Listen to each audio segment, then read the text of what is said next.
Good morning बच्चों। मैं हूं आपका इतिहास का प्रवक्ता पवन और मेरे संग पढ़ रहे हैं आप अपने इतिहास की पुस्तक जिसका नाम है भारतीय इतिहास के कुछ विषय।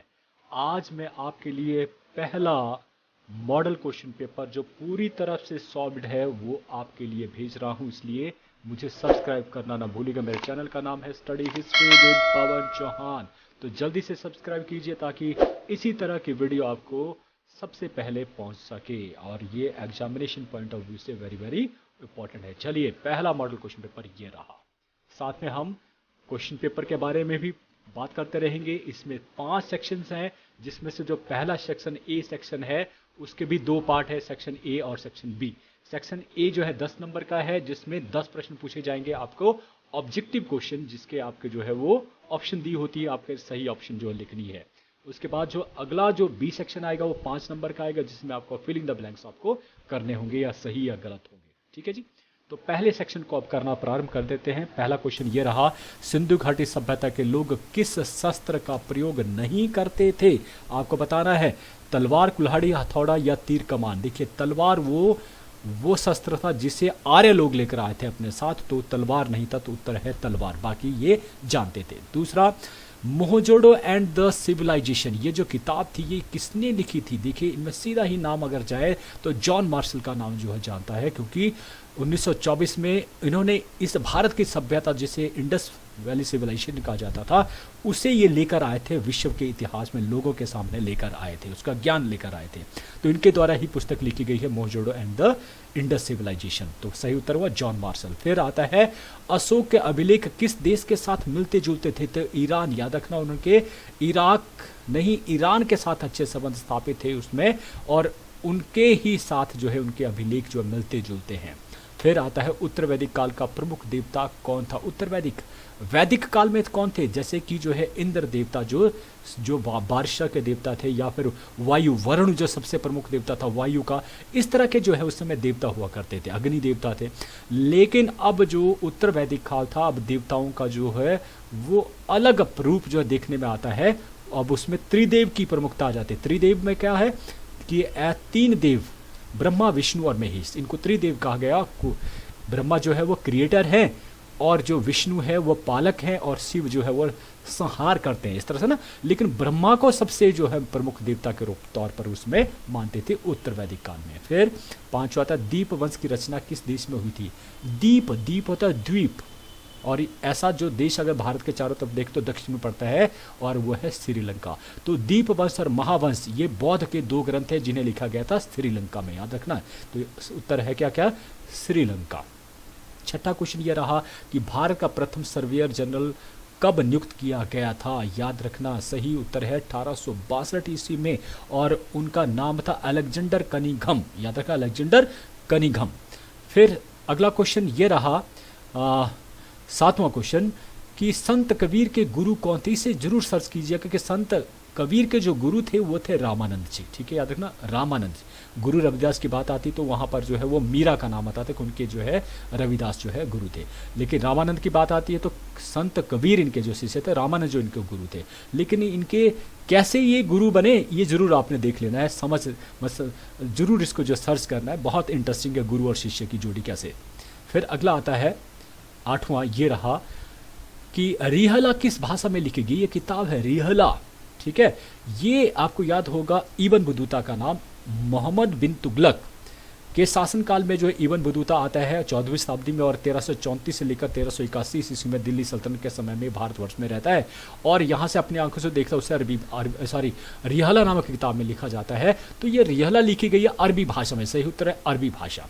9वां ये रहा कि उपनिषदों की कुल संख्या कितनी थी? उपनिषदों का भाव भी पहले पता होना चाहिए। देखिए, उपनिषद का जो मतलब हुआ उपनिषद, इसका जो उप फिर नी फिर शद, ये 3 तरह से जो है इसको वाइफरकेट किया गया है, और इनका श्रद्धा भाव से नज़दीक बैठना। उप का मतलब नज़दीक बैठना, नी का मतलब होता है श्रद्धा, और सदों के साथ मतलब बैठना। तो भाई शिष्यों के साथ, जो शिष्य गुरु जब शिष्य को सुनाता था उसमें शिक्षा दी जाती, मुख से बोला जाता था, उसे सुना जाता था, कोई किताबें नहीं होती थी, तो भैया उसको कहा गया उपनिषद। जो लिखे गए किताबें उनको कहा उपनिषद, और 108 किताबें जो लिखी गई हैं, ठीक है, मतलब उपनिषद उस समय लिखे गए हैं, तो ये संख्या थी कुल 108। फिर आता है 10वां क्वेश्चन कि गुप्त काल में प्रांत क्या, और ये और याद रखना कि उपनिषदों को और दूसरे नाम से भी जाना जाता था जिनका नाम था वेदांत, याद रखना वेदांत। और 11 महत्वपूर्ण 108 में से 11 सबसे ज्यादा जो उल्लेखनीय महत्वपूर्ण है, ये भी पूछा जा सकता है। प्रांतों को क्या कहा जाता, क्या भुक्ति कहा जाता, बिल्कुल सही, भुक्ति ही कहा जाता था। विषय जो है वो जिलों को कहा जाता था, याद रखना है। तो भाई भुक्ति सही उत्तर है। अब आता है फिलिंग द ब्लैंक्स, जो बी भाग है पहले सेक्शन का। रिक्त स्थान 5 करने हैं और हर के जो है एक एक नंबर का है। पहला, डैश अंतिम मौर्य शासक, लास्ट मौर्य रूलर कौन था, और वो था बृहद्रथ, याद रखना बृहद्रथ, अंतिम, कमजोर। और इसी का ही जो सेनापति था, याद रखना सेनापति, जिसका नाम पुष्यमित्र, 185 ईसा पूर्व में 185 ईसा पूर्व में उसका वध कर दिया, और इस प्रकार से शुंग वंश की नींव जो है वो रखी गई 185 ईस्वी में। 12वां कि डैश ने महाभारत लिखा, कौन थे महाभारत के रचयिता, याद है ऋषि, और ऋषि क्या नाम था उनका, वेद व्यास, ऋषि वेद व्यास के द्वारा जो है महाभारत लिखा गया था। और याद रखना ऋषि व्यास वेद व्यास को केवल महाभारत के लिए नहीं जाना जाता है, उन्होंने 18 पुराण भी लिखे थे, याद रखना 18 पुराण भी उनके द्वारा लिखे गए थे। फिर आता है अगला क्वेश्चन कि डैश को भारतीय कृषि की रीढ़ की हड्डी कहा जाता है, मानसून, याद रखा वर्षा होगी तभी आपकी कृषि जो है अच्छी होगी, तो इसलिए जो है आज भी इसे को मानसून को ही कृषि का रीढ़ हड्डी जो माना जाता है, उस समय तो मानते ही थे। तालीकोटा की लड़ाई डैश ईस्वी में हुई थी, तालीकोटा की लड़ाई याद रखना विजयनगर साम्राज्य और बहमनी साम्राज्य के बीच में जो लड़ाई हुई थी, अंतिम निर्णायक लड़ाई, और उस समय जो शासक थे याद रखना राम राय, निकम्मे और कमजोर शासक। तो बहमनी शासक कौन थे, जो मुस्लिम रियासतें उस समय हुआ करती दक्षिण में, अहमदानगर, बीजापुर, गोलकुंडा, बिदर, इन्होंने जो है वो इकट्ठे मिलकर क्योंकि जो है उसमें विजयनगर साम्राज्य बड़ा सुदृढ़ और बड़ा मजबूत था, हिंदू राष्ट्र था, लेकिन इसको हराने के लिए चारों ने जो है गठजोड़ किया और इस पर जो है धावा कर दिया। और कहाँ ये लड़ाई हुई, तालीकोटा में हुई, और इस तालीकोटा की लड़ाई को और नाम से भी जाना जाता है राक्षसी तागड़ी, याद रखना राक्षसी तागड़ी।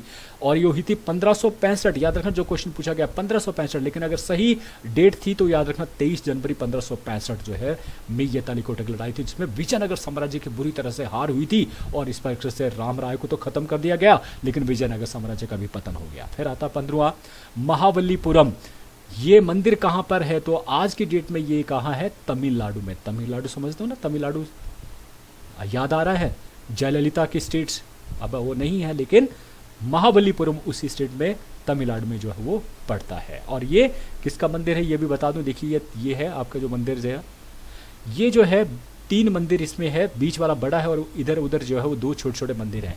तो बीच में दक्षिण भारत में जो है 2 जो भगवान है उनको ज़्यादा माना जाता है, एक विष्णु और दूसरे नंबर पर शिव।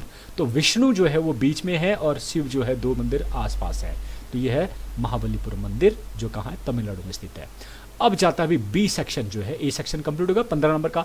अब आता है बी सेक्शन जो 5 नंबर, और इसमें 2 2 और 1, 2 नंबर का क्वेश्चन पहला, दूसरा भी 2 नंबर का, और तीसरा जो है 1 नंबर का क्वेश्चन होगा। कहाँ से उत्तर होंगे भाई, इसको पढ़ना है बड़े ध्यान से, लेकिन भाई जब आप सवालों का जवाब देंगे तो जैसा पूछा गया है ना ठीक उसी प्रकार से जवाब देना। जैसे पूछा गया है कि विश्व के सबसे बड़ा महाकाव्य क्या नाम लिखिए, तो विश्व के सबसे बड़े महाकाव्य का नाम है महाभारत, जिसे ऋषि वेद व्यास द्वारा लिखा गया था संस्कृत भाषा में, और इसकी जो रचना 500 ईसा पूर्व से 500 ईस्वी के मध्य की गई थी।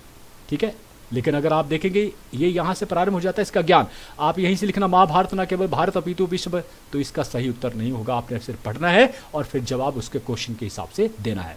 अगला क्वेश्चन है, महाभारत को अन्य किन नामों से जाना जाता है, तो भाई इसके 2 और नाम थे, क्या नाम थे, ये भी यहीं दिया गया वर्णन, एक जय था और दूसरा भारत। और इसके बारे में बताना कि जय जब महाभारत को लिखा जा रहा था, जब इसमें 8800 श्लोक हुए तो उसका नाम दिया गया जय, और जब इसमें और भी श्लोक शामिल हो गए, जब 24,000 श्लोक हो गए तो उसको कहा गया भारत, याद रखना। और जब इसमें और भी श्लोक डाल दिए गए और लगभग 1 लाख श्लोक हो गए तो उसको कहा गया महाभारत। क्लियर हो गया। तो इस प्रकार से लगभग 2-3 लाइनों में अपने जवाब देना है, क्योंकि 2 नंबर का क्वेश्चन है, 1 लाइन लिख के इसके 2 नंबर नहीं आने वाले हैं। फिर तीसरा था महाभारत का युद्ध किसके बीच में लड़ा गया और कितने दिन तक ये चला, तो इसको भी लाइन में ही देना, 1 लाइन में उत्तर देना। तो महाभारत का युद्ध कौरव और पांडव के बीच में 18 दिन तक चला, जो यहाँ पर लिखा गया है, लेकिन आपने क्वेश्चन के हिसाब से इसके जवाब देने हैं। मैं फिर से कह रहा हूँ, क्वेश्चन के हिसाब से आपने इसके जवाब बनाने हैं, न कि पूरी की पूरी लाइन वही लिख देनी है जो ऊपर है। फिर आ जाता है सी सेक्शन, जिसमें 3-3 नंबर के आपको 3 क्वेश्चन करने, हर कुल अंक हो गए 9, लेकिन कितने आएंगे? 4 क्वेश्चन, 4 में से आपने कोई तीन आपने करने हैं। तो पहला क्वेश्चन पूछा गया सिंधु घाटी सभ्यता के सामाजिक जीवन का वर्णन कीजिए, ये आपको पैराग्राफ के तौर पर लिखना पड़ेगा भाई। और एक चीज़ और ख्याल रखना कि लगभग 30 से 40 शब्द इसमें होने ही चाहिए, तब आपको पूरे नंबर जो है 3 नंबर मिलेंगे। अब इन क्वेश्चनों को याद करने का सही तरीका मैं कई बार कह चुका हूं कि कुछ शब्दों को जो है आप जो है याद कर लीजिए, जो प्रमुख शब्द हैं, शॉर्ट नोट बनाते हैं ना, तो भाई जैसे मातृस्तात मतलब कि वो समाज जहां पर प्रधान माता होती थी और उसकी बात को मानना जो है सभी के लिए जरूरी होता था, उसे बात। तो भाई एक शब्द के इस्तेमाल से ही, इसको याद करने से ही आपको जो है वो कई लाइनें आप जोड़ सकते हैं। फिर 3 वर्ग कि समाज कैसा था, 3 वर्गों में विभाजित था। एक धनी वर्ग था, शासक वर्ग था, और दूसरा मध्यम वर्ग, और तीसरा निम्न वर्ग। क्लियर है? और सबका जीवन अलग अलग तरह का था। हड़प्पा के लोग जो थे वो मांसाहारी भी थे और शाकाहारी भी भोजन करते थे, दोनों तरह का भोजन करते थे। और उनको जो है वो जो वस्त्र यूज करते थे वो सूती वस्त्र भी यूज करते थे, और ऊनी वस्त्र, जो धनी वर्ग था ऊनी वस्त्र भी पहनते थे, क्योंकि उस समय ऊनी वस्त्र जो केवल धनी वर्गों के पास ज़्यादा पैसा होता था वही ले सकता था, बाकी गरीब जो है वो ठिठुरता था, ठंडता था। पुरुष और स्त्री जो है दोनों को आभूषण पहनने का शौक था, याद रखना, पुरुष और स्त्रियों को आभूषण पहनने का बहुत शौक था, और वो अपना मनोरंजन कई तरह से करते थे, जैसे कि शतरंज है, चौपड़ खेल खेलना, इसके अलावा पशुओं की जो है वो लड़ाइयाँ करवाना, कुछ कई तरह के। और वो अपने शवों का विसर्जन, आदमी मर जाता था ना, 3 तरह से करते हैं, याद रहे होंगे, ये बहुत इंपॉर्टेंट है। शवों का विसर्जन 3 तरह से करते थे। एक तो पूरी तरह से दफना देते थे, दूसरा था पूरी तरह से जला देते थे, और तीसरा था कि उसका अस्थि पिंजर जो खुले रखा जाता था, और जब उसको पशु पक्षियों के द्वारा खाने के बाद जो अस्थि पिंजर बच जाता था उसको दबा दिया जाता था। ये 3 तरह के जो है वो, तो ये सारा जो है क्या किस में आ जाता है, सामाजिक जीवन है। तो इन सभी से पता लगता है कि उस समय का जो सामाजिक जीवन था वो कैसा था, बहुत प्रगतिशील था। 18वां आता है आर्यभट्ट। कौन थे? याद रखना, भारत ने पहला जब उपग्रह छोड़ा था उसका नाम भी आर्यभट्ट रखा। तो इसका मतलब आर्यभट्ट कोई खास व्यक्ति था, बिल्कुल खास था भाई। गुप्त काल में खगोल शास्त्री और गणितज्ञ महान जो था वो आर्यभट्ट हुए, वैज्ञानिक, भारत के वैज्ञानिक जिसने जीरो की खोज भी करी थी। तो भाई ये जो नालंदा विश्वविद्यालय, याद रखना उस समय के 3 बड़े विश्वविद्यालय थे जहां पर विश्व भर के लोग जो है वो बच्चे जो पढ़ने के लिए आते थे। तो भारत जो है विश्व गुरु रहा है प्राचीन समय में, ये अपने आप में बड़ी बात है। आज हम जो है शर्मसार होते हैं कि हमारा कोई ऐसा विश्वविद्यालय जो विश्व भर में प्रसिद्ध हो, लेकिन उस समय थे भाई ये। लेकिन आज क्यों नहीं है, यह विचार करने वाली जरूरत है, तभी आपको इतिहास पढ़ाया जा रहा है। तो आपके हाथों में कभी बागडोर इस देश की आए तो इस देश को फिर से विश्व गुरु की तरफ ले जाए, यह हमारा कर्तव्य बनता है, वैसे जा भी रहा है। चलिए, अब आर्यभट्ट की बात हो रही है, तो आर्यभट्टम ने 2 पुस्तकें लिखी। आर्यभट्ट ने 2 पुस्तकें, एक आर्यभट्टम और एक जो सूर्य सिद्धांत जो है। और मैं कह रहा था ना, नालंदा विश्वविद्यालय, याद रखें 3 विश्वविद्यालय की बात मैं कर रहा था, एक था तक्षशिला, एक था नालंदा विश्वविद्यालय और एक था गया विश्वविद्यालय। बौद्ध धर्म के ही केंद्र थे, ठीक है, बौद्ध धर्म। तो भाई यहां पर कुलपति के तौर पर, नालंदा विश्वविद्यालय कुलपति के तौर पर जो है वो कौन रहे, आर्यभट्टम रहे। तो 2 किताबें, आर्यभट्टम या आर्यभट्टीय ग्रंथ भी कहा जाता है, और दूसरा सूर्य सिद्धांत। किसके बारे में लिखा था है, वर्गमूल, घनमूल, समांतर श्रेणी, ये सारी चीजों में कहा, जीरो का जो है वो जो वर्णन इसी आर्यभट्ट में जो है किया गया था। क्लियर हो गया। फिर आता है 19 क्वेश्चन, अष्टमार्ग को मध्य मार्ग क्यों कहा जाता है? पहले तो ये समझ लिया अष्टमार्ग है क्या भाई। बौद्ध धर्म की जो है, अगर आप देखेंगे बौद्ध धर्म में जो शिक्षाएं दी गई हैं उनमें से ही जो 8 मार्ग है वो आता है दूसरी बड़ी शिक्षा, ठीक है। 4 महान सत्य पहले, दूसरा आता है अष्टमार्ग। तो भाई अष्टमार्ग जो है वो ऐसा मार्ग है जो मध्यम मार्ग है। क्यों हमें मध्य मार्ग? देखिए, अगर इससे पहले जैन धर्म था तो जैन धर्म में क्या था, कड़ी तपस्या के ऊपर, क्योंकि जो है जैन के जो महावीर थे उन्होंने बहुत कठोर तप किया और उसके पश्चात उनको जो है निर्वाण प्राप्त हुआ। तो इसलिए उन्होंने आने वाले जो अपने शिष्य थे उनको भी ऐसा करने के लिए कहा। लेकिन महात्मा बुद्ध भी ने भी कठोर तप किया था 6 साल, लेकिन उन्होंने नहीं कहा भाई, क्योंकि उन्होंने कहा, देखा कि तप से कुछ नहीं मिला है, तो उन्होंने समाधि की थी। उसके बाद उनको जो है 45 दिन के बाद जो है वो प्राप्त हुए थे भगवान का। तो इस प्रकार से उन्होंने एक बीच का रास्ता दिया लोगों को कि भाई तुम्हें ज़्यादा जो है तपस्या करने की ज़रूरत नहीं है। तो इसलिए बीच वाला मार्ग क्या था कि तुम 8 चीज़ों का ख्याल रखो, और वो चीज़ें क्या थी, उन्हें कहा गया अष्ट मार्ग।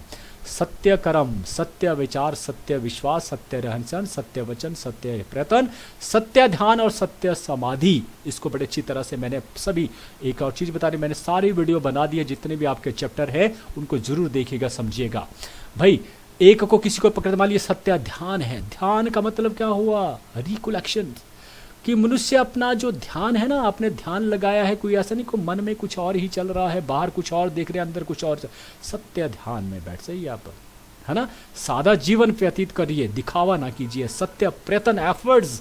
आप कोई भी कार्य कर रहे हैं, किसी भी कोई भी कर्म कर रहे हैं तो कैसा होना चाहिए, सत्य ही होना चाहिए, गलत कर्म नहीं होना चाहिए। सत्य समाधि, अगर आप बैठे हैं भगवान को याद करें तो सत्य के साथ उसको याद करें, ये कहा गया, साथ दिए गया, और इसी को कहा गया कि इसी से ही मोक्ष प्राप्त किया जा सकता है। ठीक है, समझ आई ना बात।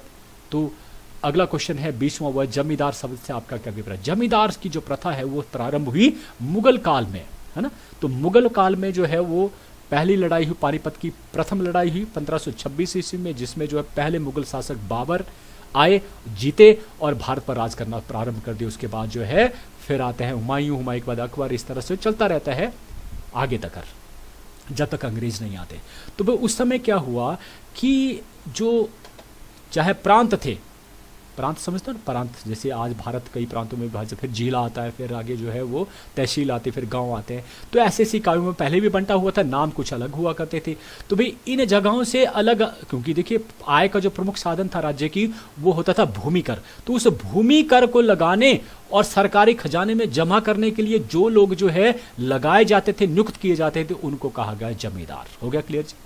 और इन लोगों को उस जमीन का 10वां भाग जो है वो एक पुरस्कार के तौर पर दिया जाता, उनका जो मेहनताना होता था वो 10वां भाग होता। मान लीजिए उसने 1 क्विंटल जो है अनाज इकट्ठा किया भू राजस्व का, तो भाई 1 क्विंटल में कितने होते हैं, 100 किलो होते हैं। तो 10 भाग में बांटेंगे तो क्या होगा, 10-10 किलो का होगा। तो इसके बाद 10 किलो एक जो भाग होगा वो उसका होगा, 10वां भाग जो उसका होगा। क्लियर होगा।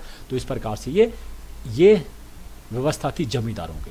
लेकिन जैसे ही भारतवर्ष आजाद नहीं हुआ, सॉरी, जैसे ही अंग्रेज लोग भारतवर्ष में आए तो यही लोग जो जमींदार थे, यही जो है मालिक भी बन गए थे, पूरी तरह से आजाद स्वतंत्र मालिक जो है उन जमीनों को। तो उन्होंने भी उनके साथ ही जो है वो बंदोबस्त स्थापित किया और उन्हीं से ही लगान लेना शुरू किया। लेकिन ये खुद खेती नहीं करते, याद रखना, जमींदार लोग खुद जो खेती नहीं, ये जमीनों के मालिक हुआ करते थे, इसलिए इनको जमींदार कहा जाता था, बड़ी बड़ी जमीनों के मालिक।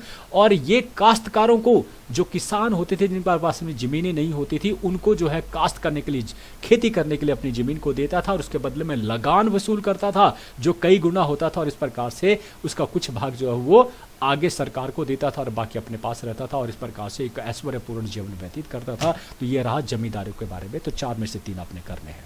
ठीक है जी। फिर अगला आता है वो है 21वां, 22वां, 23वां, 24वां और 25वां। 5 क्वेश्चन आएंगे और 5 में से कोई 4 क्वेश्चन आपने करने हैं और ये 4-4 नंबर के लिए। 4 के लिए क्या हुआ, कम से कम 100 शब्द इसमें होना अनिवार्य है, या यूं कहो कि कम से कम 4 हेडिंग आपने लिखने ही लिखने। ठीक है, कम से कम 4 हेडिंग आपके पास। अगर आपने बहुत सारे हेडिंग लिखना चाहते हो तो आप उनका जो है शॉर्टली लिखिए, फिर ज़्यादा बड़ा लिखने की आवश्यकता नहीं है, क्योंकि मैंने कहा 100 शब्द तक मिनिमम होने चाहिए, उससे ज़्यादा आप लिख सकते हैं। अब एक और भी चीज़ मैं बता दूं, क्योंकि समय की, पहले क्या होता था कि बहुत लिखना होता था, बहुत ही ज़्यादा होता था, लेकिन अब आपको ऑब्जेक्टिव क्वेश्चन होने की वजह से अब समय बहुत है, तो आप आसानी से जो लिख सकते हैं सारे के सारे पॉइंट। उससे क्या होगा कि आपके 4 नंबर कहीं नहीं जाते हैं, 4 के 4 नंबर आपको मिलेंगे। पहला क्वेश्चन क्या है, अशोक की महानता। क्यों, कौन से कारण अशोक महान। देखिए, अशोक महान हुआ अपने कर्मों के कारण।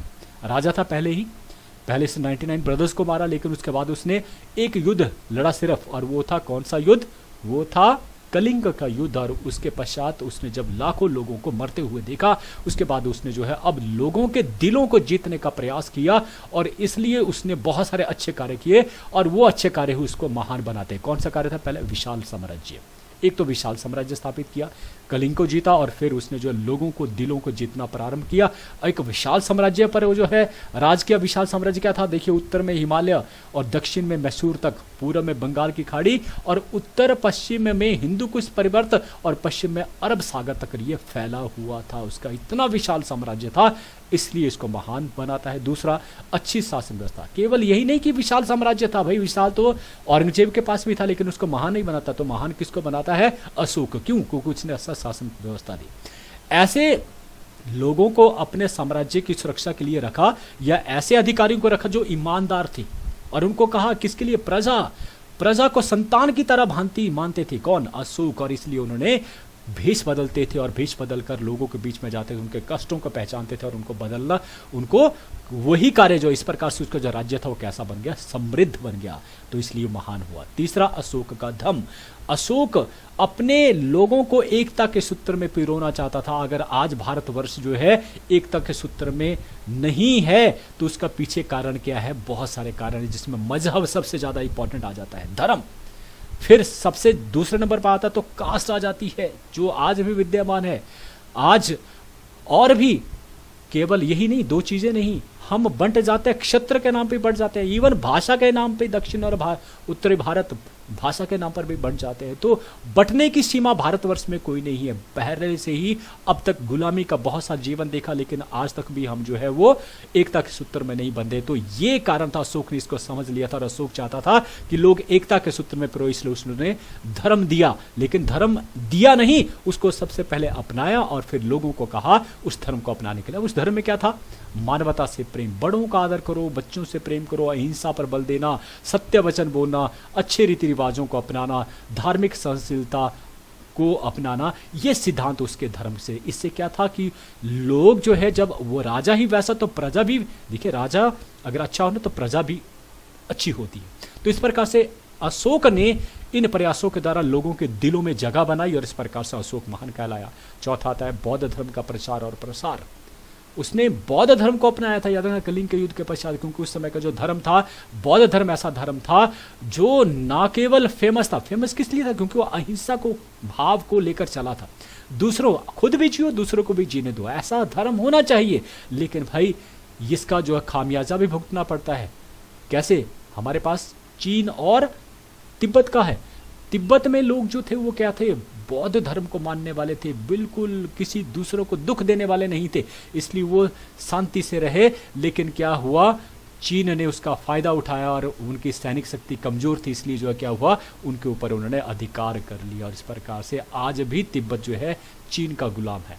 समझे बात। तो बौद्ध धर्म जो है कैसा था, एक ऐसा धर्म था जो अहिंसा के भाव से जो है चलता था और इसे अपनाया गया। अशोक के द्वारा उसने कोई लड़ाई नहीं लड़ी और इस प्रकार से उसने अपने समय में बौद्ध धर्म की जो तीसरी महासभा था उसका आयोजन किया था पाटलिपुत्र में। याद रखना, पाटलिपुत्र में बौद्ध महासभा, बौद्ध महासभा का मतलब कि बहुत सारे बौद्ध भिक्षु वहां पर आए और उनका कई दिन तक वो समागम चलता रहा और उन्होंने उस धर्म को और भी पवित्र किया, और भी अच्छा किया। कोई ग्रंथ लिखे गए और इस प्रकार से इसी धर्म को कैसे फैलाया जाए विदेशों में, उसके ऊपर विचार हो। इस प्रकार से उसने अपने पुत्र महेंद्र और संघमित्रा को भी श्रीलंका भेजा था। तो उसका धर्म का प्रचार और प्रसार किया अशोक के द्वारा, जिससे अशोक जो है वो विश्व भर में प्रसिद्ध हो गए। पांचवा था शांति की नीति। अशोक ने शांति के, अपने जो पड़ोसी देश थे उनके साथ अब उसने कलिंग के युद्ध के पश्चात कोई भी युद्ध नहीं जो है लड़े।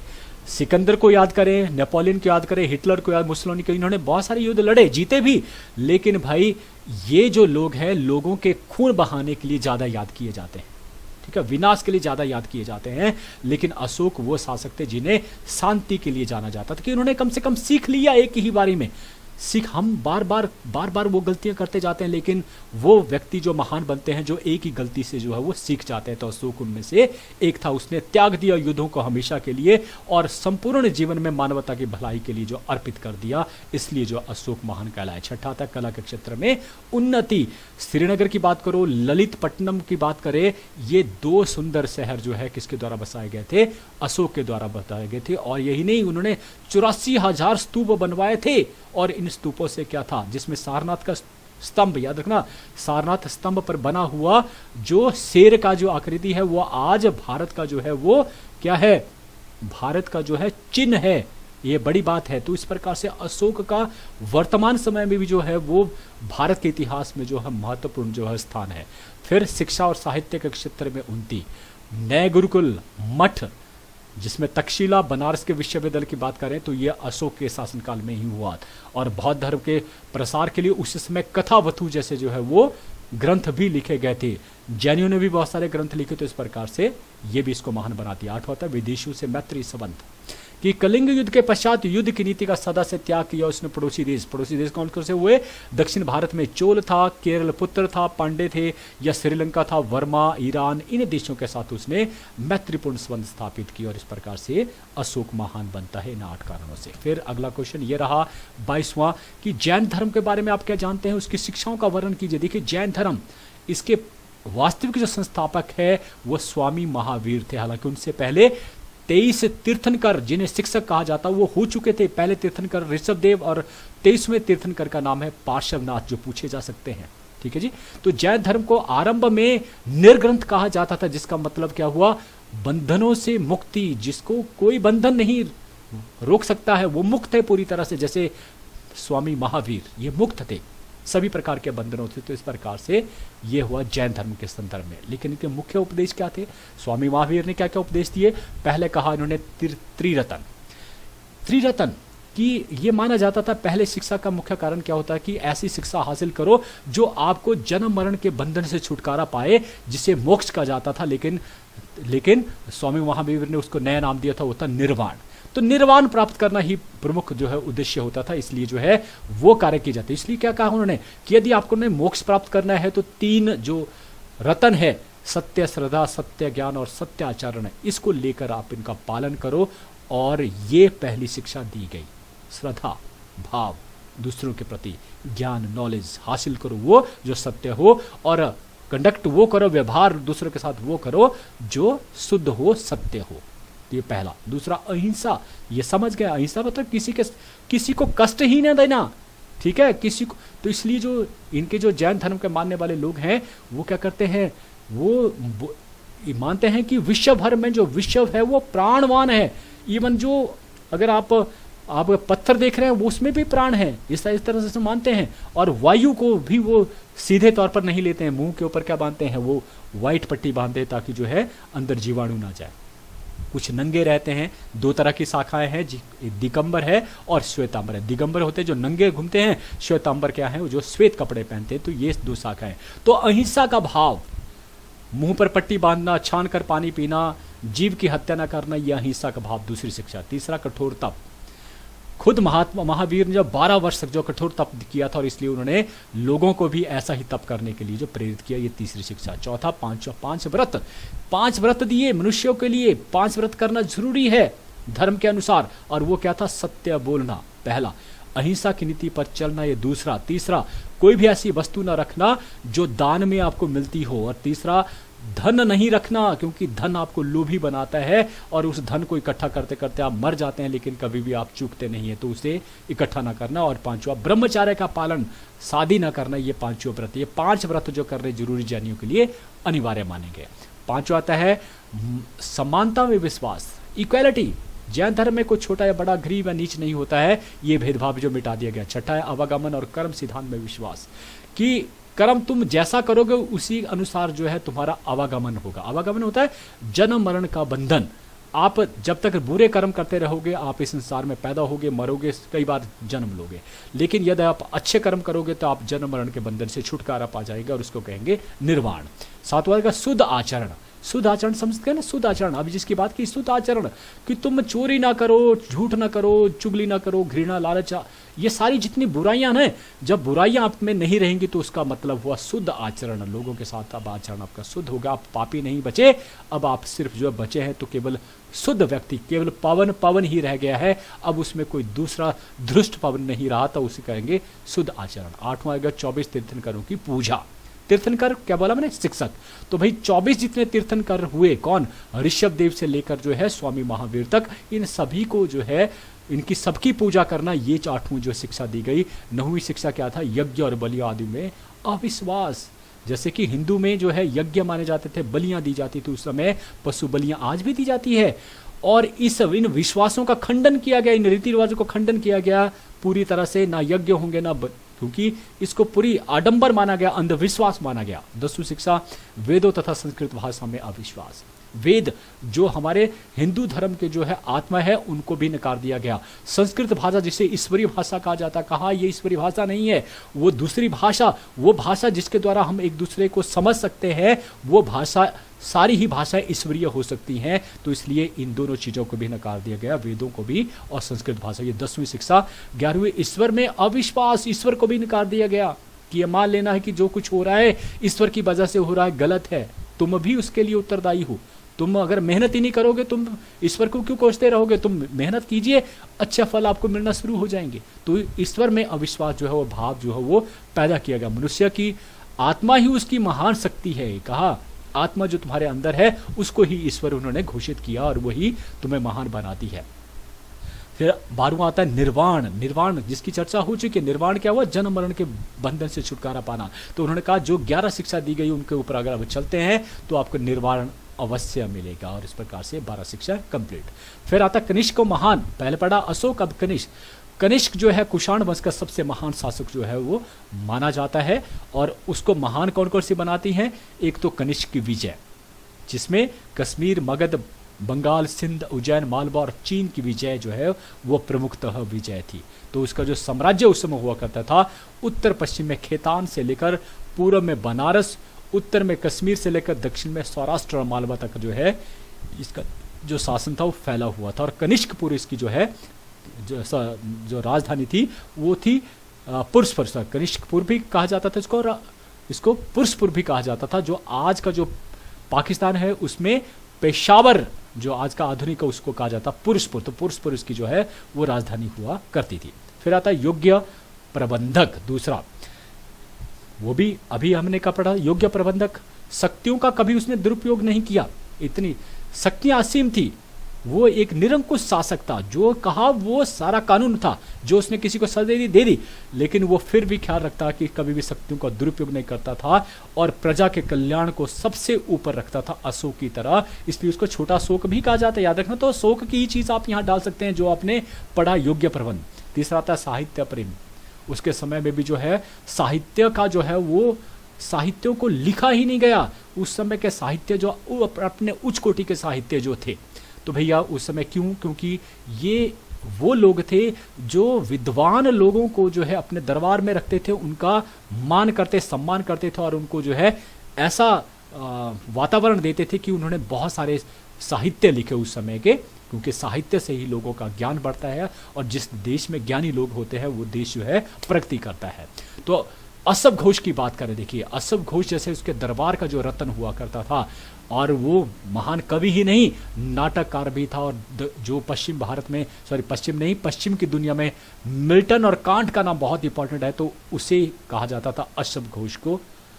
सबसे विख्यात जो है वो ग्रंथ की बात करें तो बुद्ध चरित सबसे विख्यात ग्रंथ उस समय का था। और नागार्जुन का माध्यमिक सूत्र, वसुमित्र का महाविभास और चरक का चर संहिता, ये सारे ग्रंथ उस समय लिखे गए।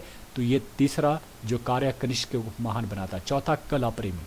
कश्मीर में बात करें, कनिष्कपुर उससे बसाया था, जिसकी चर्चा भी मैंने कर रहा था, वो नहीं है। कनिष्कपुर जो है वो कश्मीर में बसाया गया, किसके द्वारा, कनिष्क के द्वारा। पाकिस्तान का जिला रावलपिंडी है, वहां पर तक्षशिला के शहर को दिखाने वाला जो है वो कौन था, कनिष्क था।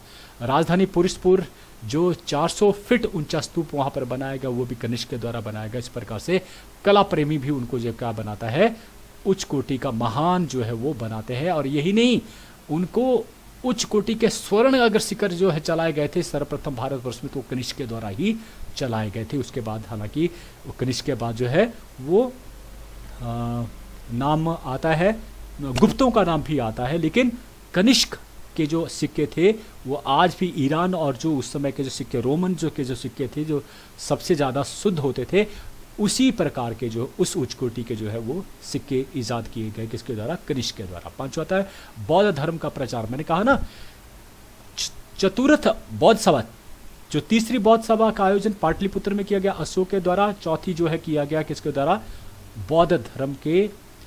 पांचवा आता है बौद्ध धर्म का प्रचार। जैसे अशोक ने किया, ठीक उसी प्रकार से अशोक के पश्चात कनिष्क हुए जिन्होंने बौद्ध धर्म का प्रचार, यह लग चाहिए कि बौद्ध धर्म दो शाखाओं में विभाजित हुआ तो कनिष्क के शासनकाल में ही हुआ, महायान और हीनयान शाखा में बंट गया। हीनयान वो थे जो पहले से चली आ रही प्रथाओं के ऊपर या पहले विश्वासों के ऊपर चल रहे थे। महायान वो थे जिन्होंने अपने आप को परिवर्तन किया, संस्कृत भाषा को भी अपनाया, उन्होंने मूर्तियों को भी अपना लिया। तो इस प्रकार से महायान शाखा जो है, आज की जो शाखा है जो आज विश्व भर में प्रसिद्ध है, जहां मूर्तियां स्थापित है महात्मा बुद्ध की, तो वो शाखा महायान शाखा है। तो भैया इसी को ही जो प्रोत्साहित किया कनिष्क ने, ठीक है। और चतुर्थ बौद्ध सभा का आयोजन भी जो है वो किया गया था कनिष्क के द्वारा, कश्मीर में किया गया था, याद रखना, ठीक है। तो इस प्रकार से चीन तक ये धर्म, जापान या तिब्बत तक फैलाने का कार्य मध्य एशिया तक किया तो किसने किया? कनिष्क ने किया। तो निष्कर्ष निकलता है कि महान विजेता, साम्राज्य निर्माता, योग्य प्रबंधक, कला और साहित्य प्रेमी, बौद्ध मत का महान संरक्षक, ये सारी चीजें इसको जो क्या बनाती हैं? महान बनाती है कनिष्क को।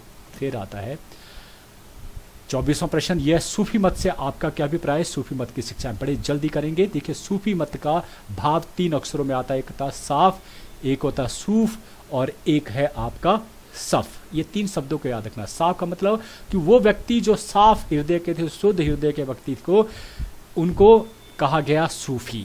तो इसके अलावा जो सूफी शब्द आया वो कहाँ से आया? साफ से आया। दूसरा जो है शब्द आया सूफ से, ये शब्द माना गया सूफी। सूफ का मतलब क्या होता है? सूफ का मतलब होता है ऊन, कि वो व्यक्ति जो संत जो है ऊनी कपड़े पहनकर जो मोहम्मद साहब के पश्चात जो है अपनी शिक्षाओं को जो है बताते थे, उनको कहा गया, क्या कहा गया? सूफ। और सूफ को ही कहा गया सूफी कहा गया। और तीसरा आता है वो है सफ, क्योंकि भगवान जो अल्लाह थे उनको बहुत पसंद करते थे, इसलिए उनको ये वो लोग थे जिनको पहली पंक्ति में भगवान जो अल्लाह इकट्ठा खड़ा करते थे, इसलिए इनको सफ शब्द से ही ये आए, सूफी कहलाए। तो सफ का मतलब हुआ पंक्ति, वो व्यक्ति जो पहली पंक्ति में या पहली सफ में खड़े होते थे वो होते थे सूफी। क्लियर हो गया? तो 3 शब्दों से ये शब्द जो आया है, इनकी शिक्षा क्या है? बड़ी इंपॉर्टेंट है, जल्दी से पढ़ेंगे। अल्लाह एक है, अल्लाह।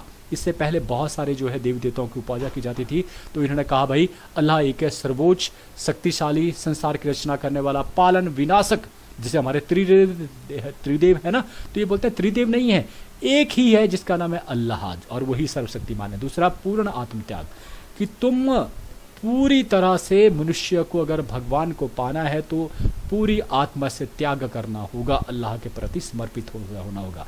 तीसरा पीर, गुरु। पीर का मतलब गुरु, कि एक अच्छा गुरु वही है जो आपको, आपकी रूहानी और सच्चा ज्ञानी ही आपको जो है एक अच्छा रूहानियत, जो रूह, जिसकी आत्मा जो है अच्छी हो, सच्चा हो, वो ऐसा ही पीर, ऐसा ही गुरु ही अपने मुरीदों को, अपने शिष्यों को जो है अंधकार से ज्योति की तरफ जो है क्या प्रकाश की तरफ जो है वो ले जा सकता है। तो इसलिए पीर बहुत ही इंपॉर्टेंट जो है वो माना गया सूफी मत में। फिर आता है इबादत, अल्लाह की इबादत पर जोर देना, ये चौथी शिक्षा कहा गया कि इबादत को क्या क्या कैसे किया जाएगी? अल्लाह की नमाज पढ़ो, रोजे रखो, मक्का की यात्रा करो, और इस प्रकार सच्ची इबादत। ये चौथी शिक्षा।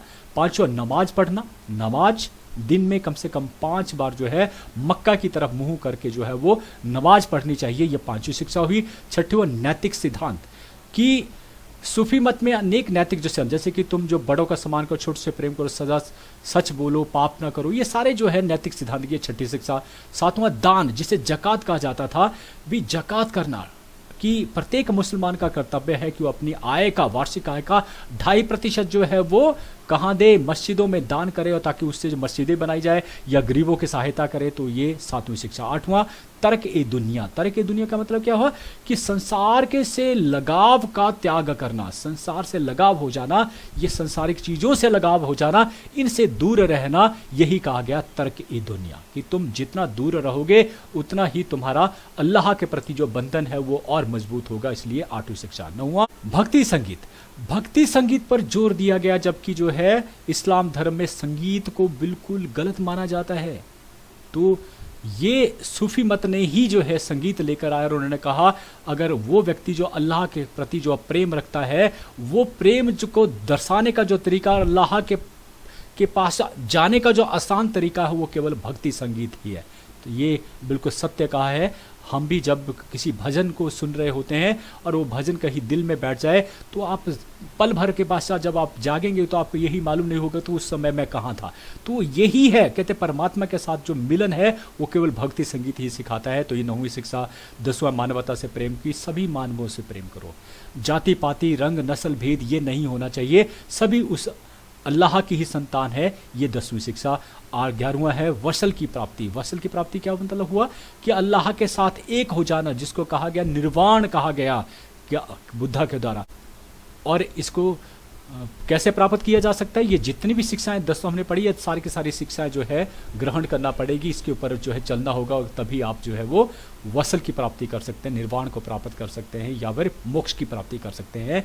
इसको कहा गया वसल। क्लियर होगा? तो 11 शिक्षा है। और अंतिम जो 25वां प्रश्न है 4 में से जो आपको 3 करने, उसमें आता है भारत आने वाले विदेशी यात्रियों के प्रमुख उद्देश्य क्या थे। 11वीं शताब्दी में अल-बरूनी आते हैं, 14वीं जो है शताब्दी में इब्न बतूता, 15वीं शताब्दी में रज़ाक अब्दुल रज़ाक, 16वीं में जो है अंतोनियो मार्सियरते आते हैं, 17वीं शताब्दी में फ्रांसिसो बर्नियर और फिर पीटर मुंडी आते हैं। तो इन सबके आने का जो भारतवर्ष में जो मुख्य उद्देश्य रहा वो अलग अलग था। जैसे कि अपार समृद्धि की तलाश में, भारत पहले से ही सोने की चिड़िया कहा जाता था, तो इस समृद्धि को देखते हुए भी लोग जो भारतवर्ष की तरह, इब्न बतूता आए सुल्तान मोहम्मद बिन तुगलक के साथ आए 34 से लेकर 1341 ईस्वी तक। तो यहाँ पर आकर वो राजदूत के तौर पर चीन में भी गए, तो ये उनके दरबार में भी रहे और नौकरी हासिल करी, क्योंकि यहाँ पर जो है वो क्या था, समृद्धि थी। तो इसलिए जो है फिरोज शाह तुगलक के बारे में जाना तो उनकी रिहला किताब है। दूसरा, व्यापार के सिलसिले में सर टॉमस रो अगर 1616 में जहांगीर के दरबार में आए थे तो वो व्यापार के सिलसिले में आए थे और जहांगीर के साथ वो व्यापार करना, ईस्ट इंडिया कंपनी को के साथ जो है वो स्थापित करना चाहते हैं। अलग चीज़ है, उसमें कामयाब नहीं हुआ। लेकिन आने वाली जो हिमिल्टन आए, इसी तरह से फर्कोशियर का शासनकाल में और ईस्ट इंडिया कंपनी का प्रतिनिधित्व मंडल का सदस्य भी बने, तो ये व्यापार के सिलसिले में आए। बौद्ध धर्म की खोज की तलाश में भी आए। अगर जो है वास्को डिगामा आए तो वास्को डिगामा भी किसके लिए आए थे? भारत के साथ व्यापार मार्ग खोजने के लिए आया था। तो व्यापारिक सिलसिले में बहुत सारे। तीसरा था बौद्ध धर्म की खोज के लिए। अगर चीनी यात्री फाहियान की बात करें तो ये आए थे 405 ईस्वी में, भारतवर्ष में ये रहे थे चंद्रगुप्त द्वितीय के शासनकाल में, और ये 411 तक रहे थे। तो इनका मुख्य उद्देश्य क्या है कि बौद्ध धर्म के बारे में जानकारी हासिल करना। चौथा मकसद क्या है? भारत की सभ्यता और संस्कृति का अध्ययन करना, जिसमें मोहम्मद अगर बात करते हैं अल-बरूनी की, तो मोहम्मद गजनवी के साथ 11वीं शताब्दी में भारतवर्ष में आया तो इसलिए आए थे क्योंकि ये भारतीय दर्शन, हिंदू दर्शन से बहुत ही प्रभावित थे और उसको वो पढ़ना चाहते थे, इसलिए भारतवर्ष में आए। और उन्होंने किताब भी यहाँ पर लिखी जिसका नाम था किताब उल हिंद के नाम से विख्यात है। फिर आता शिक्षा ग्रहण के लिए भी लोग आए, जैसे कि ह्यून सांग की बात कर, चीनी यात्री था, ये 630 से लेकर 643 भारतवर्ष में आया, नालंदा विश्वविद्यालय में ये पढ़े 6 वर्ष तक और शिक्षा ग्रहण करी।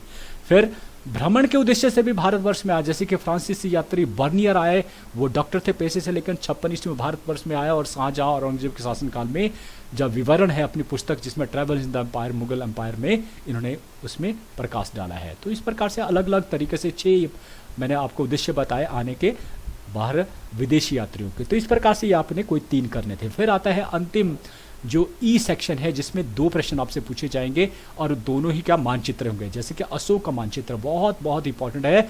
अशोक और चंद्रगुप्त मौर्य दोनों का ही मानचित्र में केवल कलिंग का ही अंतर है। तो इसको जानने के लिए आप मेरे यूट्यूब चैनल में जरूर जाइए, स्टडी हिस्ट्री विद पवन चौहान। जितने भी मानचित्र है आपको मिलेंगे, इंपॉर्टेंट मानचित्र। और इस प्रकार का दूसरा मानचित्र है वो है हड़प्पा सभ्यता का मानचित्र, ये भी आपको भरने के लिए है। तो कोई भी मानचित्र आपके अधूरे नहीं है, सभी को मैंने कर लिया है और आप देखिए और पूरे 5 के 5 नंबर आप हासिल कीजिए। तो इस प्रकार से आपको पहला मॉडल सॉल्व क्वेश्चन पेपर जो है वो मिल चुका है। इसके बाद मैं दूसरा और तीसरा आगे की कड़ी में भेजता रहूँगा। आप बड़े ध्यान से सुनते हो उसके लिए आपका बहुत बहुत धन्यवाद। Thank you.